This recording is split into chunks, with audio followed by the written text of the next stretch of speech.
Il y a un an, lorsque j'étais venu pour le premier symposium, j'arrivais dans le monde de l'assurance, je le découvrais. Donc je venais de quitter Edmond Rothschild et j'avais rejoint la Mutuelle Générale pour un poste transverse effectivement sur Solvabilité 2, sur l'ORSA et les risques stratégiques.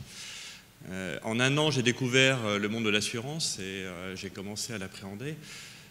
J'en arrive aujourd'hui à la conclusion que si j'étais resté avec mes connaissances d'un asset manager dans le monde de l'assurance, j'aurais eu beaucoup de difficultés. Fondamentalement, les métiers de l'assureur, de l'asset manager sont différents. On a une logique d'actifs passifs en assurance qui n'est pas la même qu'une logique d'actifs passifs en banque ou en asset management. Et de ce fait, la réglementation assurantielle a des impacts. Tout à l'heure, Véronique disait que l'histoire était bouleversée après la crise. L'histoire entre les asset managers et les institutionnels va être bouleversée par Solvabilité 2. On a déjà commencé à voir les premières conséquences de ce mouvement. Il va continuer, il va s'amplifier. Alors la Mutuelle Générale est la troisième mutuelle française santé. Donc on a 1 300 000 adhérents avec un métier qui est orienté à la fois sur la santé et sur la prévoyance principalement. Alors on est dans un contexte, on en a beaucoup parlé juste avant, d'un monde qui bouge, un monde effectivement qui est soumis par des aléas géopolitiques. Ce qui m'a frappé au cours des 6 derniers mois, c'est le cas de l'Ukraine. On a vu que l'Ukraine nécessitait et enclenchait un certain nombre de mouvements sur les marchés financiers qui jusqu'à-là n'avaient pas été appréhendés. Pourquoi ces mouvements beaucoup plus rapides? Ils sont aussi dus à la transparence et aux phénomènes qui ont été mis en place par la réglementation financière et assurantielle aujourd'hui, avec une beaucoup plus grande transmission de l'information, une beaucoup plus grande transparence sur les investissements. Et si on reprend le cas de Lehman il y a quelques années, on avait eu beaucoup de difficultés dans le monde bancaire et assurantiel pour connaître les positions. Dans le cas de l'Ukraine, en quasiment 24 heures, sur les principaux terminaux des agences d'information financière, il y avait les principales positions des banques qui étaient exposées, des fonds qui étaient exposés. Donc ce mouvement de fonds et ce mouvement historique va contribuer à une accélération des décisions, une accélération de la transparence et de la maîtrise des risques, ce qui est aussi les fondamentaux de cette réglementation assurantielle qui est Solvabilité 2. Alors, du côté du monde de la banque finance assurance, au cours des dernières années, post-crise, on a été très impacté par l'avalanche réglementaire. Donc, on a un schéma aujourd'hui de réglementation et de surréglementation qui nécessite et qui engendre des impacts chez tous les acteurs de la chaîne. Les premiers impacts sont avant tout économiques, c'est-à-dire qu'on ne peut pas aujourd'hui avoir une telle mise en place de réglementation sans impact en termes de coûts et en termes de marge chez les principaux intermédiaires et chez les principaux acteurs de la finance et de l'assurance mondiale. Donc ce calendrier intensif entraîne de mise en place de systèmes d'information, de gestion des risques et d'un certain nombre d'éléments qui font que progressivement, les assureurs, les banquiers doivent investir d'une façon ou d'une autre dans ces réglementations. C'est marrant parce que je ne les connais pas tous, les sigles. Hein. Il y en a quelques-uns. Le LEI ou le SLD. C'est un graphique qui avait été fait. Donc celle qui va beaucoup bouger dans le monde notamment de l'assurance et dans le monde de la mutuelle, c'est l'ANI, donc qui arrive, qui est l'accord national interentreprise, qui va bouleverser les schémas économiques et les schémas de clientèle des principales mutuelles, par exemple. Donc toutes ces réglementations peuvent avoir des impacts soit sur la connaissance actif-passif, soit sur la relation directe avec les clients. Et dans un monde aussi qui nous impose des délais très courts. Donc les réglementations financières aujourd'hui, donc on l'a beaucoup connu en asset management avec AIFM, avec UCIT, c'est le même principe que Solvabilité 2. Il reste très peu de temps pour mettre en œuvre la globalité des réglementations. Donc on est obligé d'accélérer, de prendre des décisions très pragmatiques, des décisions qui s'accélèrent, des décisions qui vont engendrer aussi un certain nombre de conséquences sur les marchés.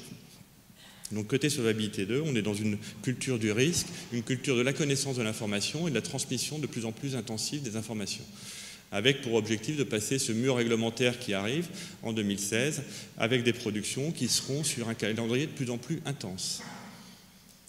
Donc du côté des mutuelles et des assureurs, aujourd'hui avec le calendrier qui se dessine notamment en 2015 et 2016, qui comme vous le voyez est quand même assez important et assez répétitif, on bascule de plus en plus vers un monde de production de reporting digne des principales salles de marché, dans un monde qui n'était pas forcément habitué à ce rythme-là, avec des productions plutôt annuelles.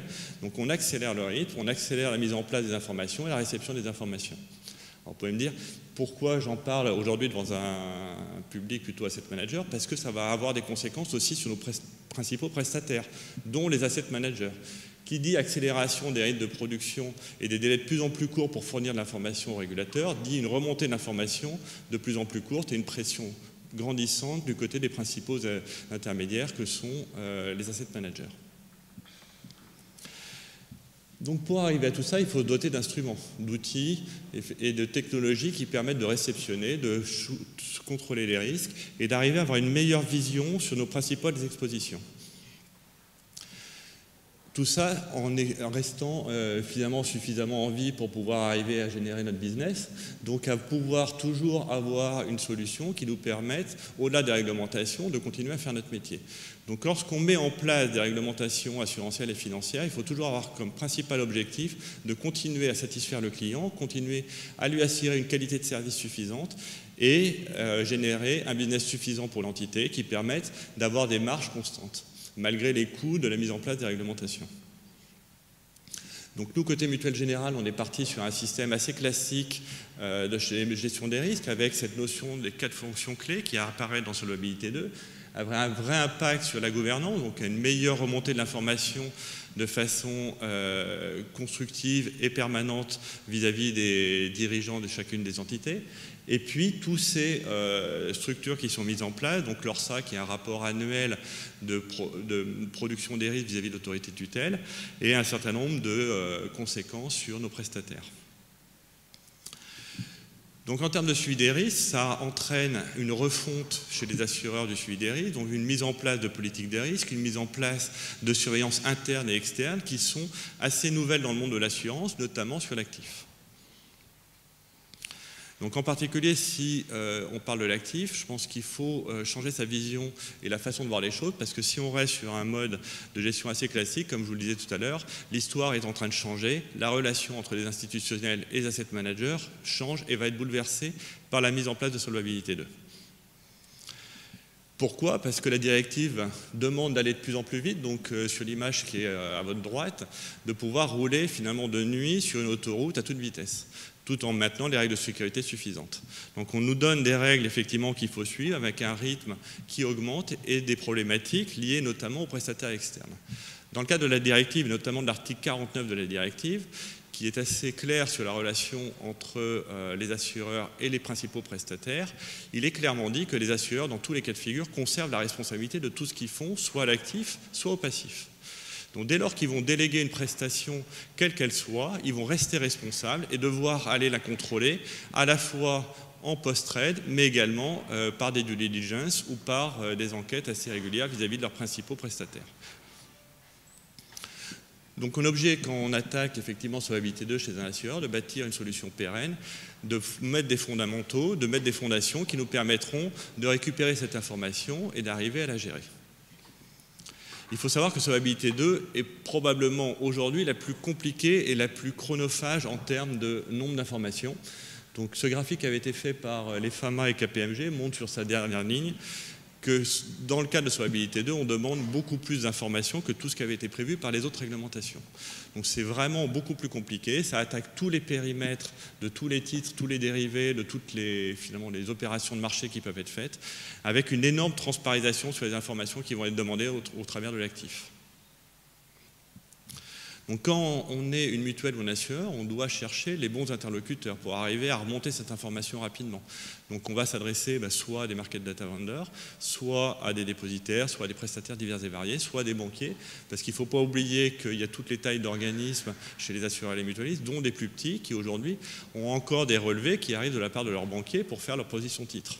Donc le même relevé que vous recevez à titre personnel ou équivalent pour votre compte titre, certaines mutuelles sont encore à recevoir ce type de document, donc format papier. Et derrière, elles doivent assurer une qualité et une traçabilité des données suffisantes. Et bien entendu, un autre acteur impacté, un autre acteur de choix, c'est l'asset manager.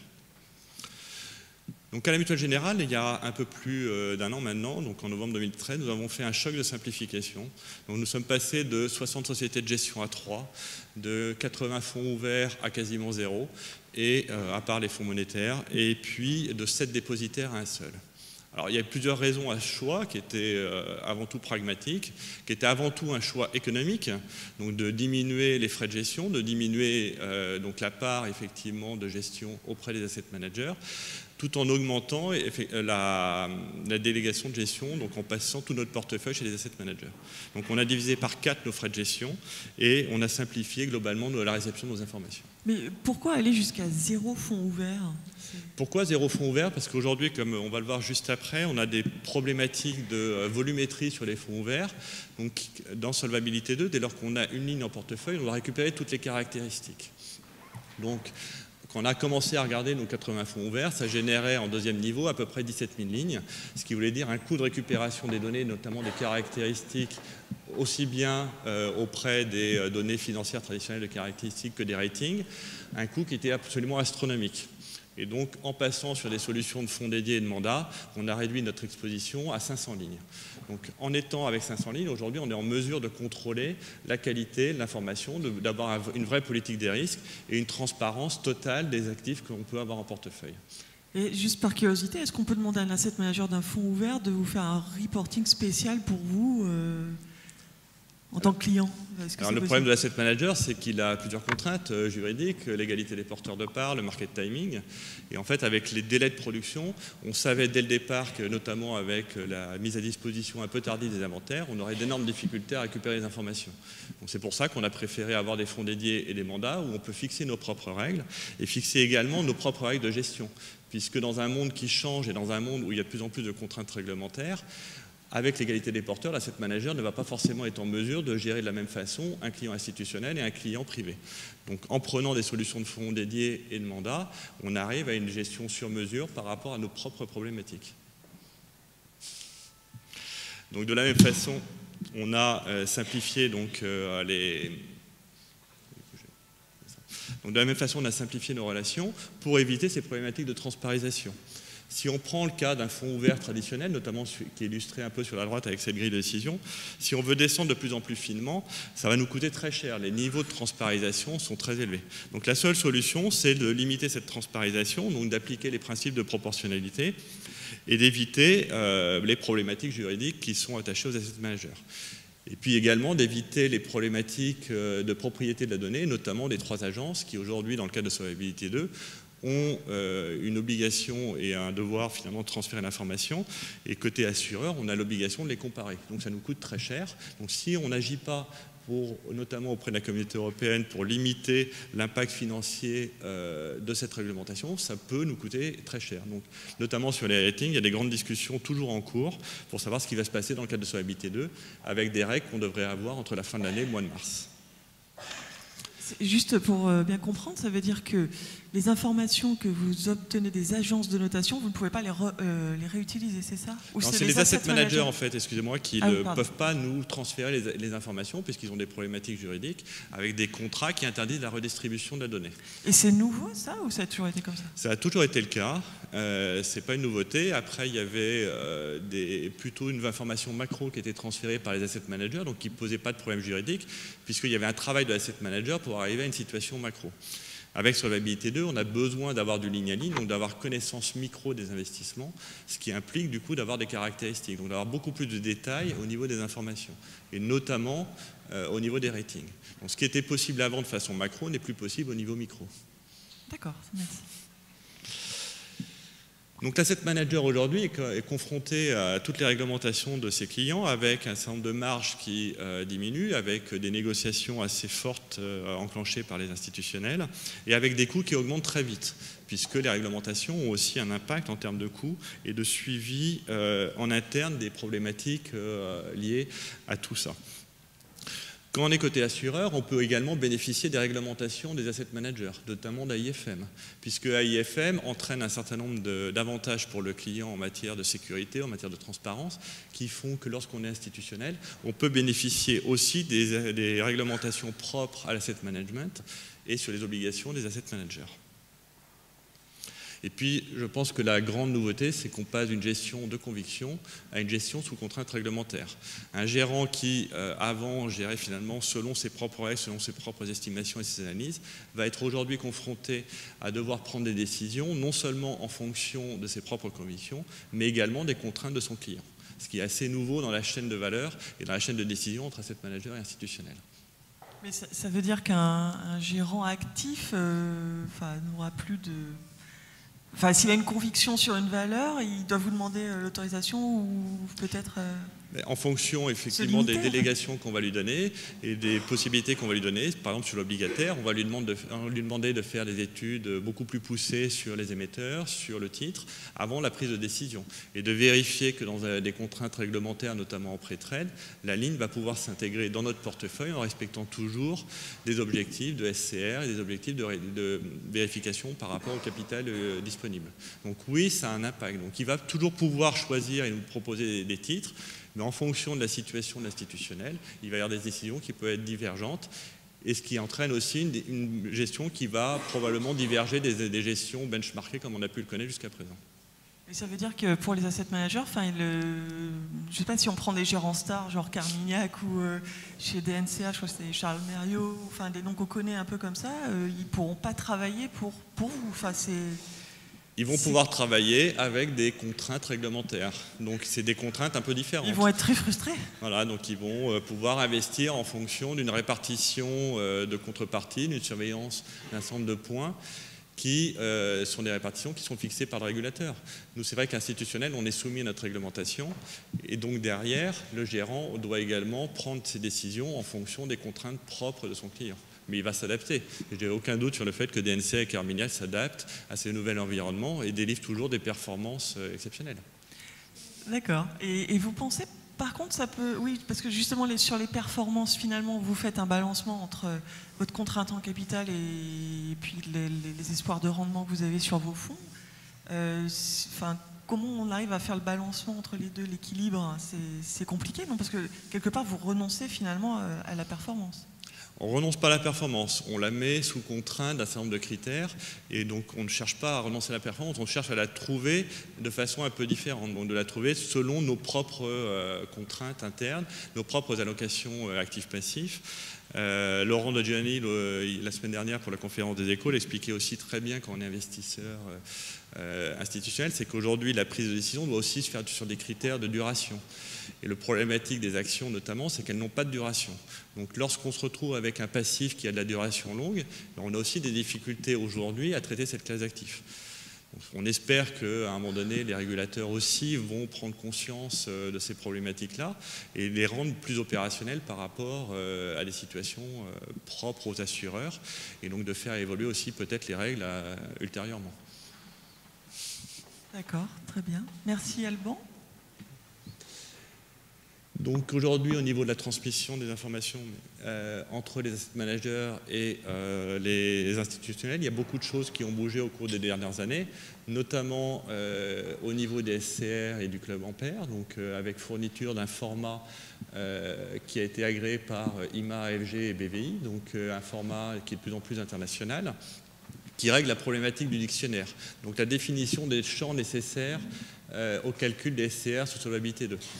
Il reste d'autres problématiques, c'est qu'on s'aperçoit que sur solvabilité 2, il y a aussi le pilier 2 et le pilier 3, avec une notion très forte de risque sur le pilier 2, sur lequel il n'y a pas de normes aujourd'hui.